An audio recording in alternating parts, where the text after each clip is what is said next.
Public television at another crossroads. And what's it going to take to get more women into government? On the Cities.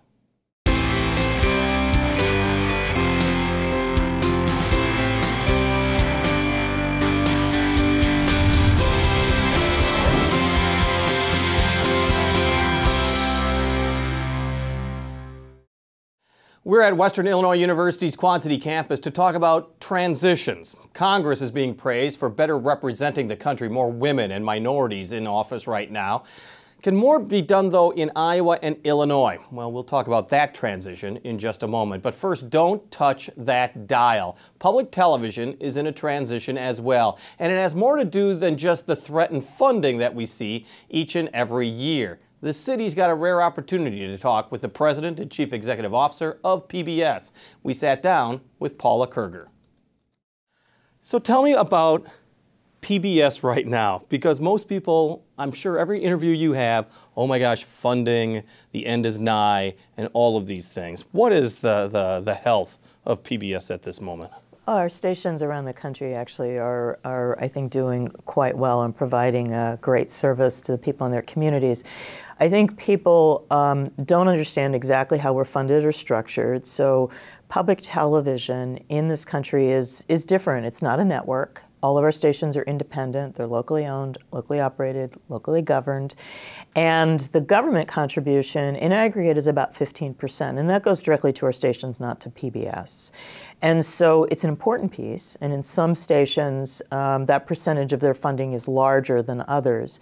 But what it does represent is part of an overall funding mix of which individual viewers are the most important, and so that's why we thank them all the time for their contributions. And I think that public-private partnership has created what is actually a very robust service.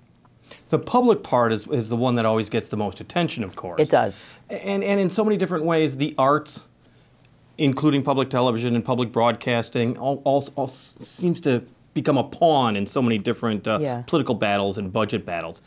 Is that an unfortunate part of your job, is that you seem to be in the bullseye every 2 years or so? I think it's disappointing that, you know, we are constantly, I think, as you say, you know, drawn into what is really not a political or shouldn't be political debate. We get a lot of support from both Republicans and Democrats from in Washington, from the House and the Senate. It's, I think a lot of people understand the role that we play in communities. And, you know, when we were formed, there was this idea that this would in fact be a public-private partnership. In most parts of the country, of the world, I should say, the public stations are largely government funding. You looked at an organization like the BBC, for example, which is wholly funded by the government, or I should say largely funded by the government. And that was not how we were created here. We were created with this idea that public broadcasting should be accessible to all in all communities. And so there was some monies put aside that would enable the infrastructure for public broadcasting for our stations, and the rest of it we have to go out and raise. And I think it's worked pretty well. We've been able to generate money in communities through the thing that most people love to hate, our fundraising drives, but other partnerships with communities, corporations, local companies have been very supportive of public broadcasting. And I think that it's helped us anchored in communities. You know, we have to earn our money every year. And I think that keeps us rooted in the principles of what public broadcasting represents, which is quality programming, because people don't have to make a contribution to public broadcasting, but they do it because we meet a need. And so I think that's what's kept us different from the rest of the media, which I think sometimes struggles with, you know, where they fit. You talk about meeting a need, and you think back to the famous speech by Lyndon Johnson and the creation, basically, of public broadcasting in the mid to late 1960s. Do you think PBS has lived up to the challenge that President Johnson had set forth for public broadcasting in America? And you know, it's interesting if you look at his whole speech when he signed the Public Broadcasting Act, he actually envisioned the internet. He envisioned that there would be this opportunity for us to get information from lots of different sources. And I think the thing that has been important for us is to stay very focused on our core values and this idea that we can use a medium, the medium of television, as a way to not just entertain, but also to educate, and when we really hit our mark, to inspire. And there's a lot over the years of our existence. There are a lot of media organizations that have looked at some of the work we've done and have then sort of taken that on. And that's okay. I think if we can inspire, we were the first to do what now has become a C-SPAN type of coverage. We were the first to do financial news. We were the first to, Julia Child created a whole, industry of cooking shows. We then continue to look for the things that the commercial guys aren't doing. And even, if you look at cable services, like, I don't mean to pick on the History Channel, but I will for a second. Sure. What they do looks very different than the kind of history programs that we do. No one is doing children's programming that's all based on core curriculum. Our programming isn't just safe to watch. It's all built on an educational pedagogy that helps children master basic skills that will help them the first time they enter preschool. So a lot of the kids that we're reaching are in homes without broadband, maybe in homes without books, but if they have access to public television, they can learn some basic skills that will help them the first time they enter a classroom, whether that's at the age of 3 or 4 or 5. And no one else really is in that business. So I always say that there's great work in commercial television. There's great work in public television. We're in very different businesses. We just happen to use the same tools. Because the argument has been we have a myriad of cable channels and satellite channels, but when you go back to the 1960s and the 70s, the whole point of public television was the free airwaves and reaching the rural area and perhaps the Right. poor Americans. In that way, you say PBS still has an incredible service to provide. We have an incredible service to provide and continue to. I think most people assume that everyone has access to cable, and it's not true. 20% in this country, I think this station, 40% of their audience is watching over the air. So there are a lot of people that we are reaching that these cable channels are not. I would argue even if you have access to all the cable channels, what we're still doing is different than anyone else. And I think if we weren't doing anything different than anyone else, then one could argue why should there continue to be a public service station? But the reality is it's not the case. And so we continue to look at ways that we can serve the public in ways that commercial television isn't able to do so. Well, you're getting a chance to see the direct operations of WQPT, which I think a lot of people who work at this station believe that we're the little engine that could. You're absolutely the engine that could. Well, tell me, because when you think of public television, you think of the big stations in Boston or WETA or in Chicago WTTW, these big organizations that provide amazing programming. We're such a lower level, real community television station. Tell me a little bit about what you think about this particular group of people. So I spend a good amount of my time on the road, and I've been to 49 of 50 states. The outlier is Hawaii. How stupid is that? Yeah, that should have been number one, right? Yeah, and particularly this week I'm thinking, yes, exactly. Okay, I'm in the Quad Cities. Perhaps I should have thought about Honolulu, but anyway. Yeah, you don't need sunscreen here, though. So. I don't need sunscreen. But I did put it on in case of the reflection from the snow. Fair enough. But the point is that public television is inherently local. And I have visited large stations, and there are other small stations like this one that do extraordinary work. What is different about this station is that it focuses very much on the community. When you look at the work that is happening for children, the work that this amazing team of both staff and volunteers together, it's actually a very powerful force. And their outreach into the community is fantastic. The work they've done for veterans, the work that they're anticipating in this coming year as we look at the 50th anniversary of the moon landing next summer, that they'll be doing around that. That can only be done by a station in a community that has relationship and presence and that can organize all of this outreach. And this station does it really fantastically well. And some of the stuff that they're not doing within these walls, they're doing in partnership with others. And that's what I think was envisioned when public broadcasting was created, is how do you create something that's powerful, that leverages resources in a most efficient and effective way. And I don't know of many stations that are more efficient and effective than this one. When you talk about public broadcasting, too, you just think of what's on the air.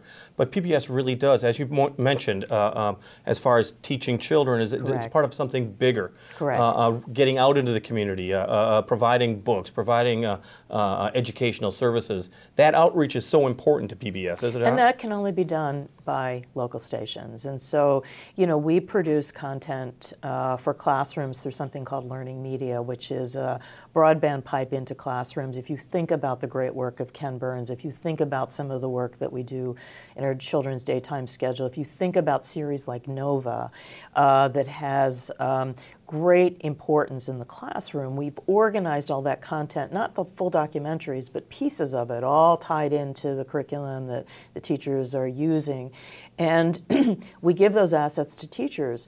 That's a great thing that we have created. And our local station, like the station here in the Quad City, can then take that and work directly with teachers to ensure that they are making best use of that content.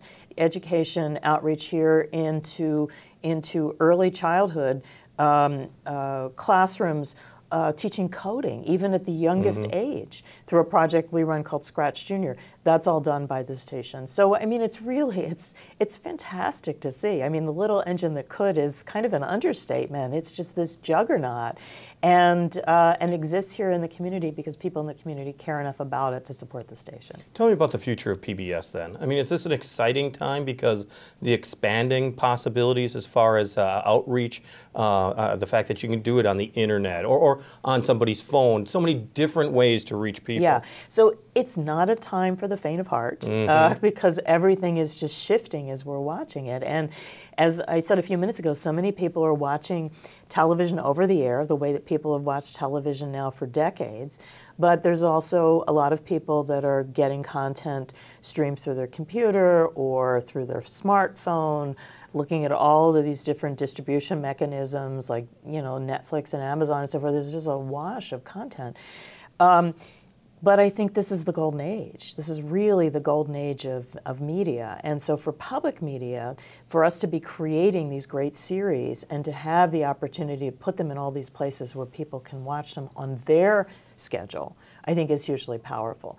And as I described a few minutes ago, to take content and repurpose it so that it can empower teachers, the real heroes of our community, to be able to use that content to enliven children's education experience. This is great and powerful stuff that those that created public broadcasting couldn't even imagine. So even as forward-looking as all of the pioneers of early television, this is really a great moment.